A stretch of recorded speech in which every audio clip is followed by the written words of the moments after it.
You are listening to the On Purpose Podcast. What's up, everybody, and welcome to this week's edition of the On Purpose Podcast, where we dive into stories of resilience, purpose, and personal growth. Today, we have a truly inspiring guest joining us, Michelle B. Slater, a doctor, is not only an accomplished author, but also a beacon of hope and healing. Her latest book, Soulmate Dog, chronicles the extraordinary bond she shared with her German Shepherd Brady and the profound lessons she learned throughout his battle with a serious illness. Michelle's journey is a testament to the power of love, holistic healing, and the unbreakable connection between humans and our animal companions. So without further ado, please sit back and enjoy this week's conversation with Michelle Slater. Michelle, welcome to the On Purpose Podcast, my friend. How are you this morning? Thank you, Jerrod. I'm delighted to be here with you this morning.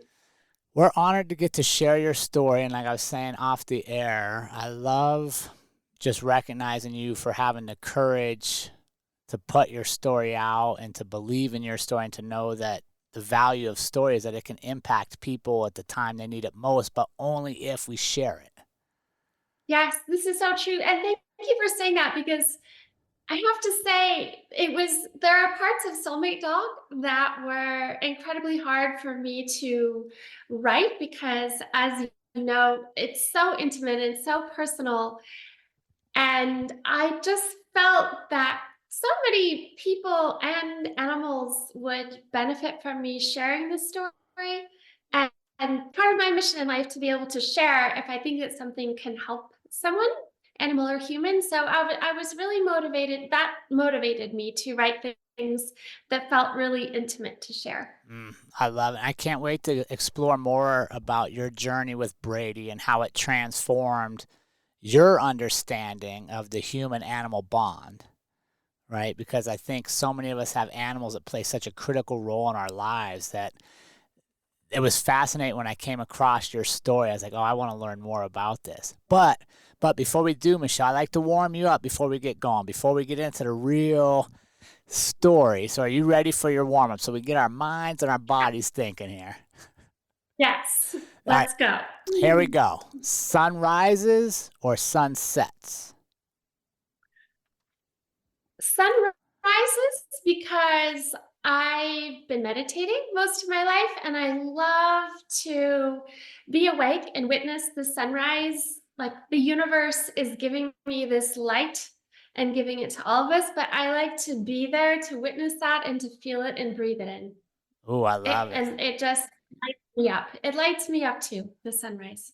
That's a good one. I love that explanation. All right, favorite book? A book that I mentioned briefly in Soulmate Dog, The Tale of Genji, because it surprised me. It's the world's first novel written in 1154 in Japan by a woman, Murasaki Shikibu. And it has this aesthetic beauty. And I was surprised that a book so old was written by a woman in Japan. And it's brought me a lot of beauty and even life's lessons on life and death. And so there you are. Oh, wow. I'll have to look that one up. I'm not familiar with that one for sure. All right, what is a memorable quote or saying that's kind of guided you through life? You know, that one stops me up because I have read so many books and I have a PhD. So I've read so many books. And when it comes to guiding myself through life, I I like to mostly do it with my heart. So I don't go to the books for that. Do you have a quote that sticks with you when you're having a day and you're like, wait a second, or you have a fear or a doubt and you're like, wait, no, I remember something that helps me push through walls, push through barriers? You know, I I have so many quotes, and you're asking me for a quote, and I don't have a quote for you right now, Jerry. All right, what's a song on repeat? Are you a music person? A song that you listen to get your mood going or that to get you reflecting? So I have a song that I listen to. with my daughter if we've had a lot of chaotic energy, and it's by this Kundalini group that I actually also mentioned in Soulmate Dog, Snatam Kaur. And this song is Amul, and it calms our energy collectively. And so it's just something that it's like a reset, an energetic reset Mm, to listen to that. very nice. All right, you get to have dinner with one person. They could have passed or still be with us. Who would you have dinner with, and what would you want to ask them? I would have dinner with my father, who has passed, because he was my favorite person in the whole world. And I think I would ask him questions that I have forgotten the answers to from my childhood. Oh, very cool. Very cool. You feeling warmed up, Michelle? I do. All right, let's start. When I was researching you, I thought, okay, the perfect starting point for our community is talk to us about your journey with Brady and how it changed you. It's well, I wrote a whole entire book about this. And Brady is the star of Soulmate Dog. He he was really the love of my life. He still is. I'm wearing his locket with a bee on it. And so Brady was a German Shepherd who was very, very special. And I met him when he was 8 weeks old. And I fell in love at first sight with the dog, Jerrod. And he had such a profound soul that I wanted to be with him. I wanted to learn from him. I wanted to know everything about what it meant to be a dog, to be a human, to be together.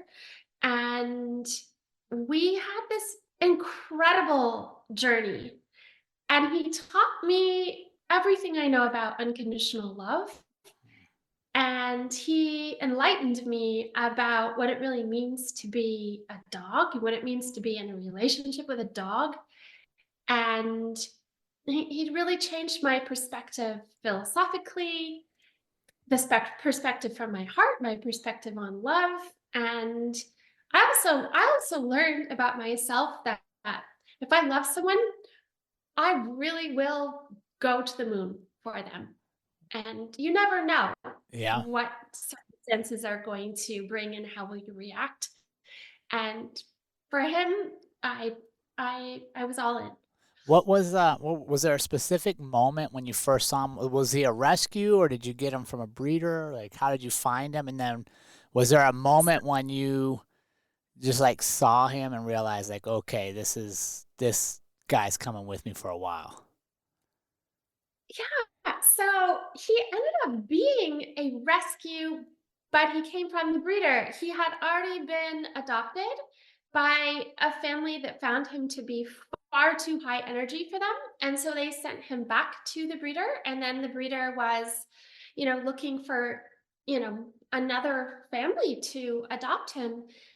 And it was as I described it in Soulmate Dog, it was like something supernatural happened between us because I had never fallen in love at first sight with a human before. I'm reserved. I take my time. I want to be friends first. Yeah. With Brady, I didn't.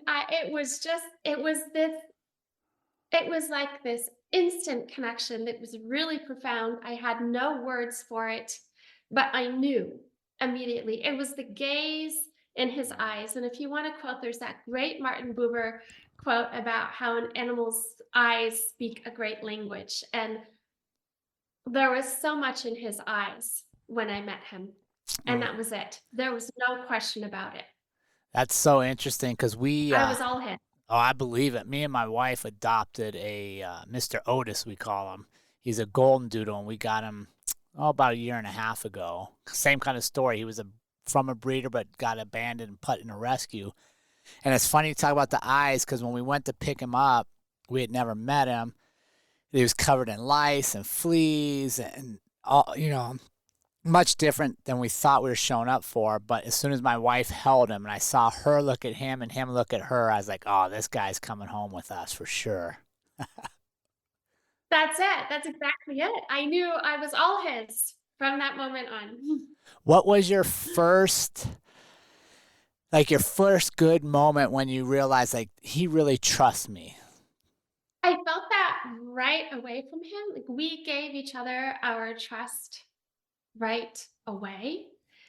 And I took him everywhere with me. I took him to work with me. I took anywhere that I went, he came with me. And I made this commitment to him that I was going to be there for him. And whatever I did, he would be doing it with me. And if he wanted to do something, I would engage in Mm. it with him. So I made this deep commitment to him. It was like he got that.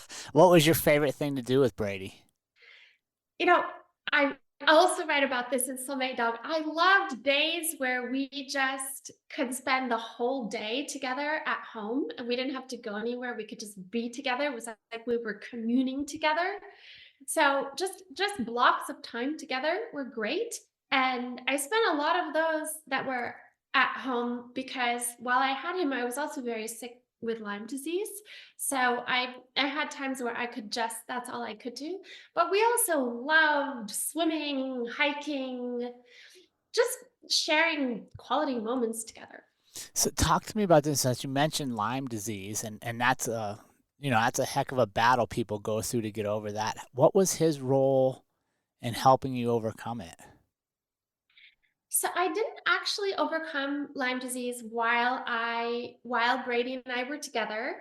But I did write a book. My first book, Starving to Heal in Siberia, is about my recovery Right. from Lyme disease, which is another sort of radical medical memoir.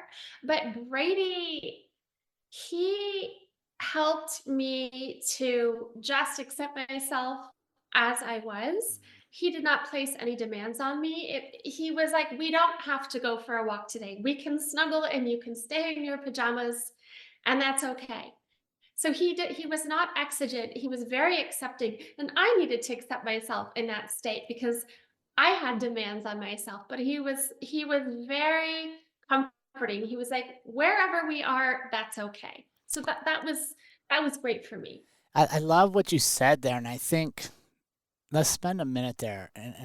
And I really like that because pets, especially dogs, are very unconditional loving, and that's why people are attracted to them, right? Like they don't care what kind of day you had, they don't care if your clothes match, they just love you so much. But what I loved is you said it made you think about how can you love yourself like he loves you.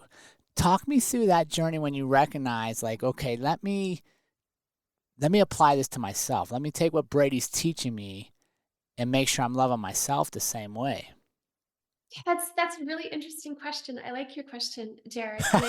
And I think that that was the story of Brady. Brady was a wise soul. It's like some humans are seem like they're newer souls, Mm. and some have that old soul quality, and he had that. His whole life he had that. So I always felt like he had lessons to impart, and I was receptive to his lessons. And so I felt like not only did he teach me most of what I know about unconditional love because of the way that he treated me and we treated each other, but I felt like sometimes he would just look at me and I felt like he was saying to me, you need to examine the contents of your own soul here. So just go and do that. And I felt that intuitively. And so it was like he would give me a task, and I was eager to do it because we were really both committed on a soul level to this love that we shared. Yeah, I love that. And as you're saying that, I'm trying to think to myself like how much more enriching relationships could be for all of us if we looked at it, all of our relationships like that, right? Like the fact that you and I met and we get to have this conversation today. Like I'm excited to learn from you. I'm excited to see what it is your story shares to me so that I can apply it in my story. And what I hear when you're saying that is like you slowed down enough to look at Brady and understand like, wait, Brady's teaching me something here. And I think as humans, we go so fast through everything that we miss a lot of amazing moments with another human or our pets or our kids, that if we just slowed down and had kind of like you did there, where you're like, wait a second, he's teaching me something. What am I supposed to do internally? How much deeper would our bonds be, and how much more fun would conversations be if we weren't in just such a rush to get through everything? I think that this is so key, Jerrod. And I think that a lot of what I learned from Brady, it required me to tap into this subtle form of listening and to listen. I think that slowing down and listening and being engaged fully, we learn so much about ourselves, about the other entity with whom we're conversing. And that's how we can become close to the other and to ourselves and learn about ourselves. Yeah, I think that's so fascinating because I'm guilty of it too, but you want to talk, right? Like you want to share your story, but really, which is good, but if you take the time to listen, you'll learn that your story benefits from hearing somebody else's story, right? Like your story grows when you hear somebody else's story. That's so true. Yeah, so all right. So now talk me through Brady's illness and that journey for you. Yes. So this was how I had originally started Soulmate Dog, with a moment where Brady was on his way to the emergency hospital, until my editor convinced me that I needed to contextualize that episode because I really wanted to get into that. Sure. So that's where I had started, but for me that was the most important part. So when Brady was almost 6 years old, he he went from being a very healthy, vibrant German Shepherd, very athletic, to collapsing on me suddenly. And I had to take him to the emergency hospital, and it took some time to arrive at a diagnosis. And he contracted leptospirosis, even though he had been vaccinated for it. It was a problematic vaccine at the time. Mm. And so this led to kidney, his most predominant symptom was kidney failure. And part of the impetus for writing Soulmate Dog, a large drive to write it, was that out of the multiple vets with whom we worked, to whom I'm very thankful to this day, they told me that this story had to be written because conventional veterinary wisdom would say that you can't save a dog in kidney failure. And Brady overcame all these odds, and I believed in him and I fought with him. And so you can read about it in Soulmate Dog, but it is around the story of, of Brady going through a very, very arduous time at the emergency hospital for a lengthy period of time, several weeks, and I was there with him. And him coming out of this leptospirosis and going on to lead a high quality life for a good long while with me after that. But it was this harrowing time for Yeah. both of us, and I just really believed in his ability to recover. So how did that experience influence your approach to dealing with your own personal adversity or challenges that you would face? So I think that I came out of the womb, Jerrod, ready to face challenges. I've never been afraid of a challenge. I've never turned my back on a challenge. I think that I had always looked at adversity in the eye. But I think it was maybe more retroactive for me. I think it was after Brady's death. Brady does die in Soulmate Dog, as dogs do. Mm-hmm.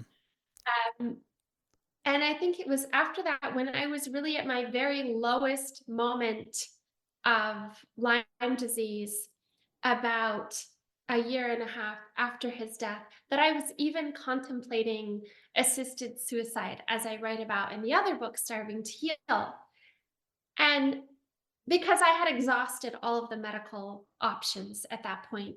And I think that in part it was Brady's resilience to overcome leptospirosis. And I have not talked about this anywhere, not in any book, not in any interview. These are fresh words coming out of my mouth, posed by your great question.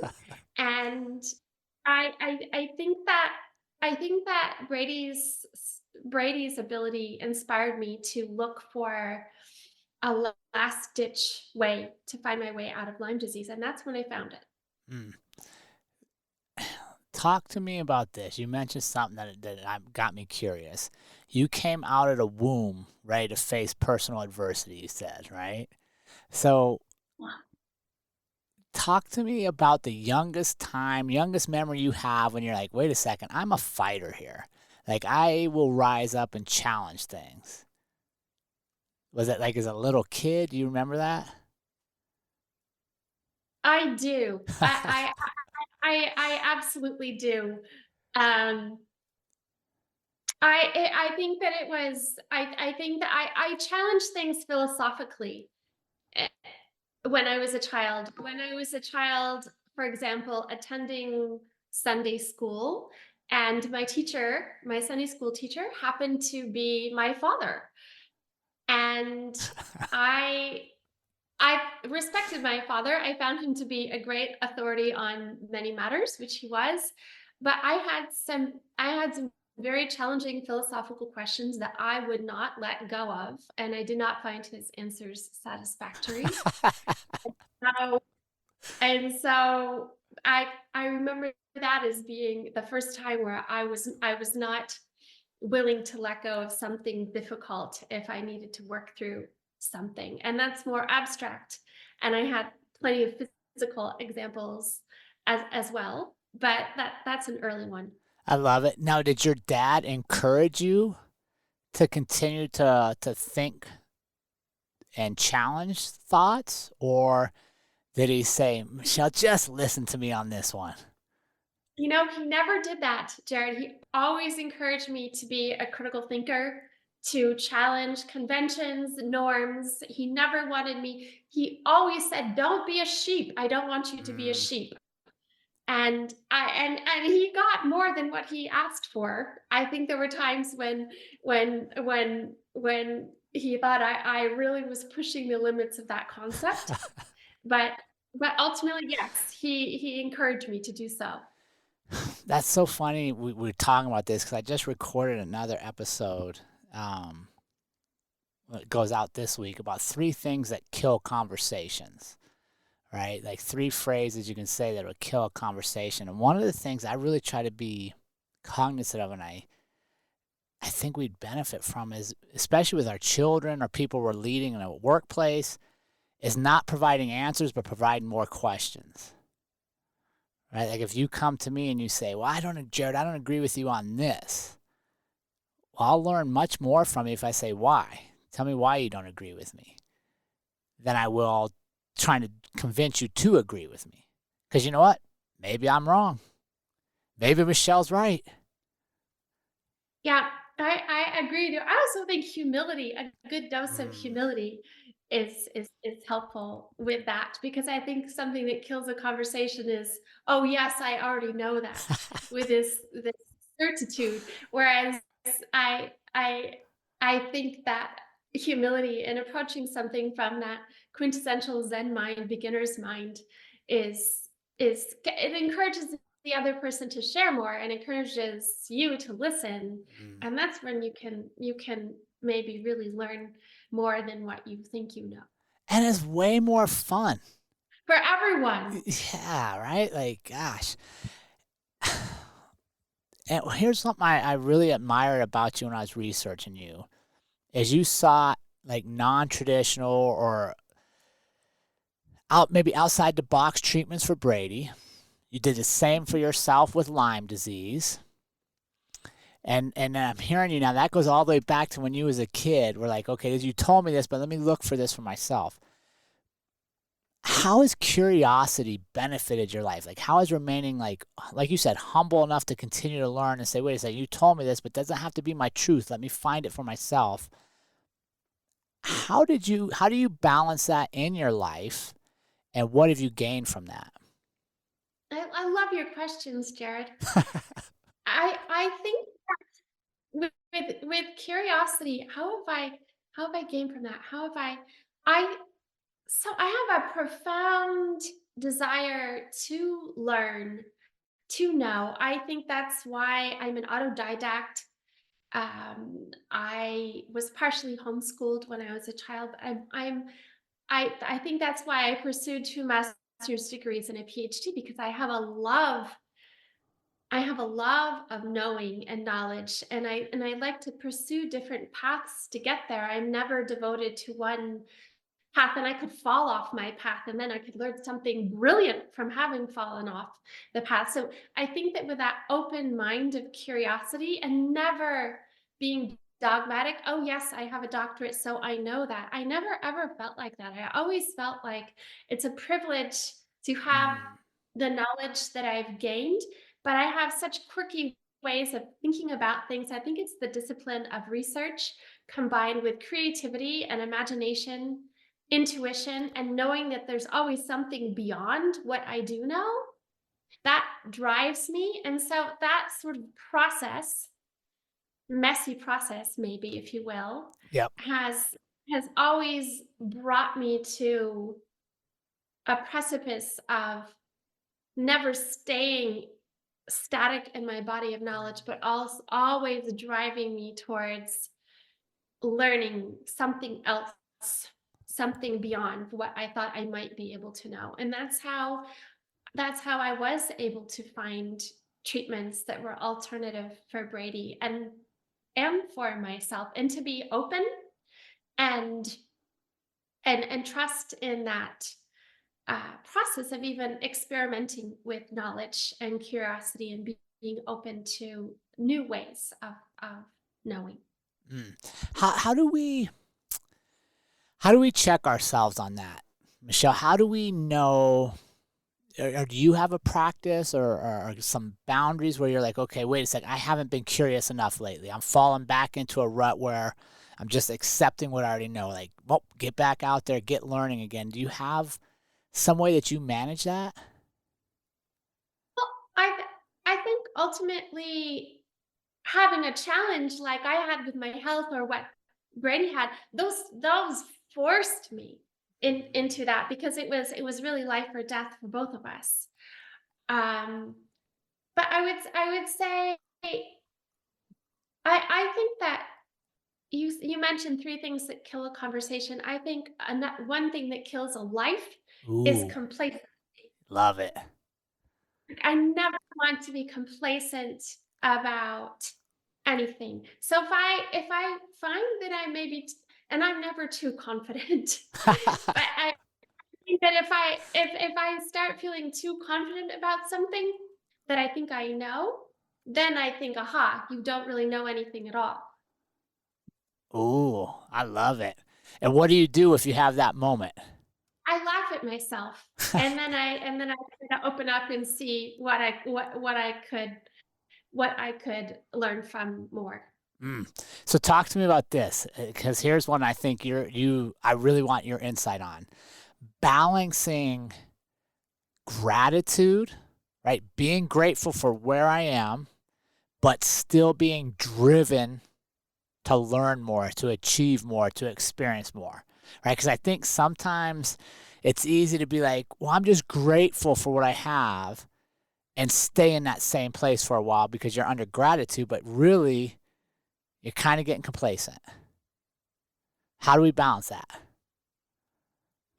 So I think that I think we always have to be grateful. I think if we don't recognize and acknowledge what we have and our abundance, that's that's all. And the things that I'm talking about, things that are intangible, not material things, but what we've been given, then I think we can never be open to receive anything else if we're not grateful for what we've already been given. But I think part of that gratitude process is being open to what we can receive, whether it's of our own pursuit or passively or actively. So I think it's part of that gratitude process to be open and curious and receptive. I think part of being grateful is also being receptive.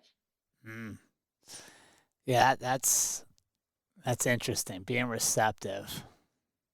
What do you what would you be looking for? Like, what do you go through your day? Especially like say your mood's low for the day. You just woke up and things just haven't gone what you thought. Maybe it's because you didn't know you're going to be on camera and then surprise here you are on camera, right? What do you What do you do to self-check there and to put yourself back into a more gracious mind and move forward? You know, I it's interesting. I will share that this summer has been interesting for me because I'm an efficient, responsible, pretty capable person, and so I organize things, and I love to be spontaneous too, but things generally go pretty well when you're responsible, organized, and such. And this summer, all kinds of obstacles came my way, and things things did not go as planned, and now I can really laugh at it. I like to be able to laugh at myself.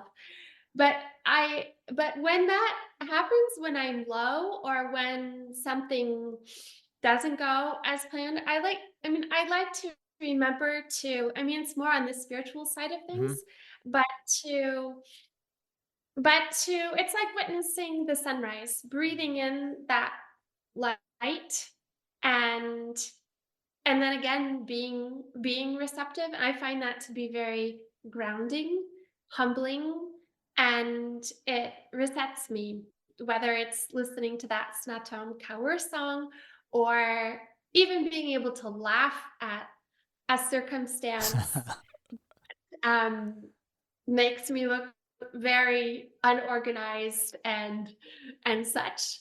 Um, I feel that that does balance in some way. Is answering your question? Yeah, I I love it.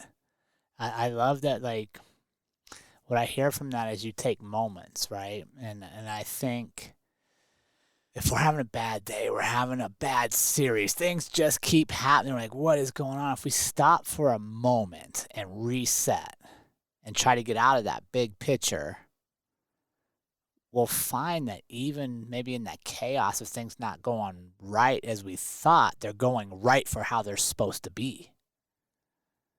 Exactly. Yes, and there are lessons for us in all of that, and having the humility Mm. to accept them, listen to them, witness them. I think that's all part of this process of learning and remaining curious and not being complacent. What is something you still want to learn that's still out there for you? Michelle says, I still need to learn this. You know, I've worked a lot on this, and and I I I've written about it in both of these books, Starving to Heal and Soulmate Dog, but I still think that I have some learning to do in the area of accepting myself as I am. And it was a lesson that Brady put in front of me, and I've done so much work on it, and I think I've come a long way. But I think there's more to go there. Uh, yeah, there's always more, right? And I think that's part of what keeps us young and part of what keeps life vibrant is realizing like we're always growing. We've never reached the destination. Like we never reached to where we can't learn something new either about ourselves, the world around us, the people closest to us. And so you set goals for that. That's good.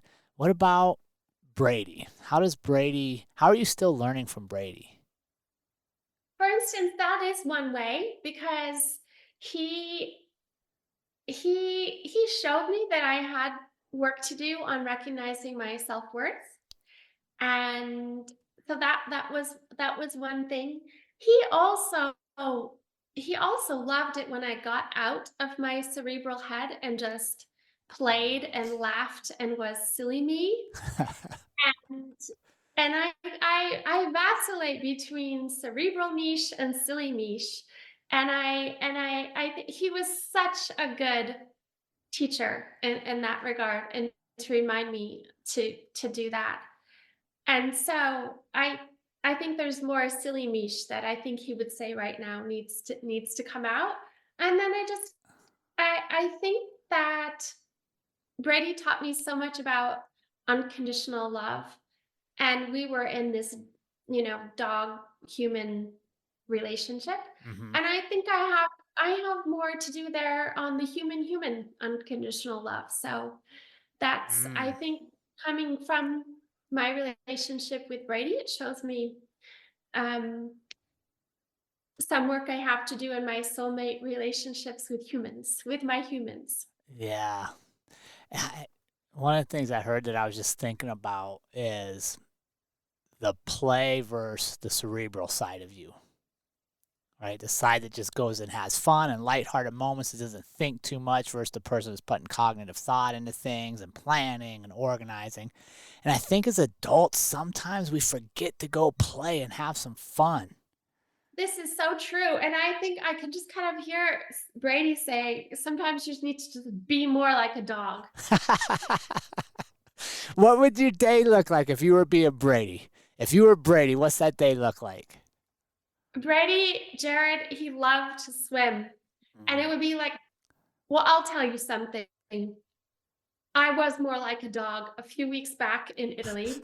I was with my tribe in Italy, and we were at dinner, and it was right above the pool in the hotel. I was fully dressed in a cocktail dress, and we were having this conversation. We were joking, and dinner was over, and we were on to coffee and tea.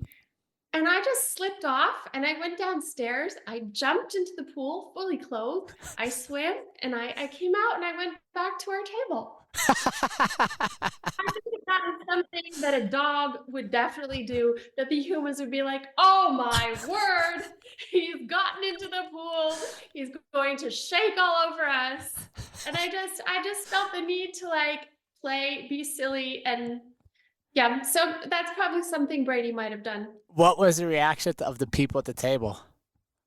Well, I think that they're definitely my people because they loved it. They loved. What about the waiter or waitress? That I don't know. Well, hey, what about this, Michelle? Did anybody throw anything back into the pool to get you to go fetch it again? No, but that would have been hilarious. That would have been a full Brady moment, right? If you immediately just reacted and ran and jumped in and fetched. Yes, that would have been a full Brady moment. But Brady was so great. We were synchronized swimmers. He Mm. would never let me swim by myself, so we were always swimming together and being silly and playing in that way. And so yes, that would have been a real Brady moment. Ah, that's hilarious. You did that in Italy, so no small feat over there. No, it was just this spontaneous thing, and it was a total Brady moment. But I do think that sometimes we need to be more like the dogs and just play and be silly and be spontaneous. And that's a great lesson from them, is that they don't not take themselves seriously and think that they have to be dignified, whatever that means, all of the time. And there's this great joy that comes out of playfulness. Yeah, not. So I think we have things to learn about that. Yeah, and what about this one, Michelle? Like, not every decision is life or death, right? Not every decision has all this weight that we put into things. Like, some things are just going to be what they are. And I think, to me, when I look at Otis and I hear your stories about Brady, I think that's one of the great things a dog does for you, is it puts you back in just a moment. That's right. Of just being in the present moment Hmm. and not putting too much weight on that present moment. That's such a good point. Yeah, like they're not thinking about like, oh my gosh, how does this affect 20 years down the road? Like they're just like, oh, my person here is throwing the ball, let's play ball, or my person here is taking me a walk, let's walk, or like you said, my person's not feeling good today, so let me just lay with them. Yes. Yes, but it's this real ability that's profound to rest in that present moment, whatever it might be. I think that that is one of the most beautiful things about dogs. That and their ability to love unconditionally, Mm. which is so beautiful, Yeah. which I'm sure that you've seen with Otis. Yeah, no, he's been awesome. Best dog I've ever had for sure. So, Michelle, as we're getting close to wrapping up with you, talk to me, share with our community a couple practices or habits that you've created that help you stay positive and keep that purposeful outlook as life just comes at us. So I like to every single morning with the sunrise if I can. And I like to breathe in that light of the universe. I like to breathe that in. I like to imagine myself being filled up with that, with every cell of my body. And to I like to really focus on the positive because I think that there is so much in this world that's crazy and that is negative or can be construed in a negative way. And although I don't like to deny realities that are challenging and difficult, and I'm not in denial. No, I did not break my arm. It's fine, and I'm bleeding. Not that. But I do think it's so important to dwell in the light and dwell in the positive. And so that's a practice that I embrace every single day. And I think it does help me tremendously. And I think it has tremendous, it could be a tremendous benefit to everyone. And I think another is linked to gratitude, to really recognizing even just the most simple things. Um, Having a hot cup of tea at night, having the ability to walk to notice the leaves dancing on the trees. It doesn't have to be, I'm grateful for my house. It doesn't have to be something like that. It's these moments in our daily lives, and just to really be open to that and to feel to feel joy at the abundance that we have that's tangible and intangible. I think that helps us to stay positive in times that are difficult. And if we make it a daily practice, it's strong like a muscle, and it will be with us in the times when we don't feel it as much. Mm. Yeah, it takes practice, right? And I think that's important. Like we walk, we run, we lift weights to exercise our body, we do yoga, whatever we're doing for our physical. But yeah, sometimes we forget we got to practice focusing on the positive, right? And I'm just like you, like I'm a very optimistic person. I'm a very like I do believe I can change the world, and I believe you're going to change the world, and I believe us together is going to change the world. It doesn't mean I don't know there's bad stuff out there, and it doesn't mean that I don't know not every day is going to be the best day. But even in the day that's not the best day, there's something really good for us. Exactly. I'm exactly with you. That's such a good point. Right? And I can't have, how do I have those really, really good days, Michelle? How do we have those great days if we don't know that it's a great day because we had a day that didn't feel that great? I've written about that too. This is a quote. Okay, you wanted a quote in the beginning. Yes, It's not I got my direct. quote. Well, I I loved Dostoevsky when I was a teenager, and I read Brothers Karamazov over and over again, his novel. And my takeaway from that was that and he did write this, it, that you can't know joy without having known suffering. Because it would just be joy all the time. If you didn't have a contrast, how would you know what joy is? And if you read my books, you'll understand that I definitely experienced suffering. But the lesson of that and the value of that, and why I was never afraid of suffering, is because that's it. You can't know joy without having known suffering. And I welcome that and embraced the value of both. Yeah, and I think that's the key, right? Is just accepting it.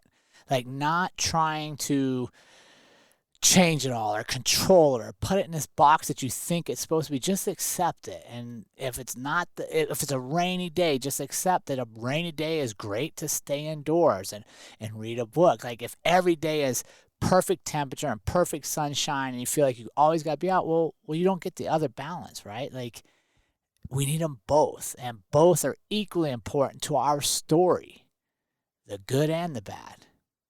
Yes. Yes. And I love what you said, right? If I focus on the positive, if I spend a little bit of more morning focus on the positive, then even if something that comes that is an obstacle, that is a challenge, instead of letting it derail my whole day, I'm more inclined to look at it as, wait a second, this is a chance to learn something new. This is a chance to deviate. Maybe I'm in traffic and there's a detour. Well, maybe because I take this right here, I find a new coffee shop or I find a new place that I didn't even know existed because I've never taken this road. That's exactly right. There's so many things to discover, and that's where curiosity comes in Mm. too. If we're open to that, then the discoveries are magical.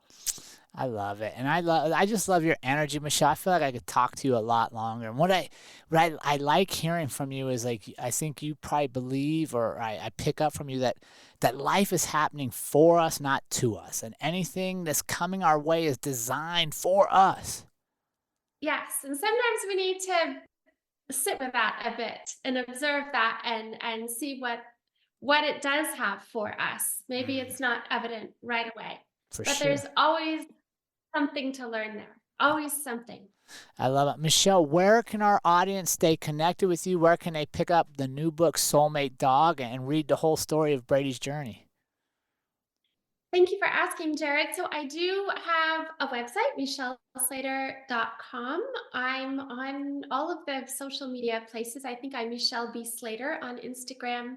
And Soulmate Dog can be ordered anywhere that books are sold, on Amazon, in your indie bookstore. And I hope that you will really enjoy Soulmate Dog. Michelle, thank you so much for joining us today. It's been a true honor to share your story with our community. I really enjoyed our conversation, Jerrod. Thank you so much for having me. I'm honored that you had me on your show. Thank you. And remember, team, life is far too short to live any other way than on purpose. We will see you all again next week.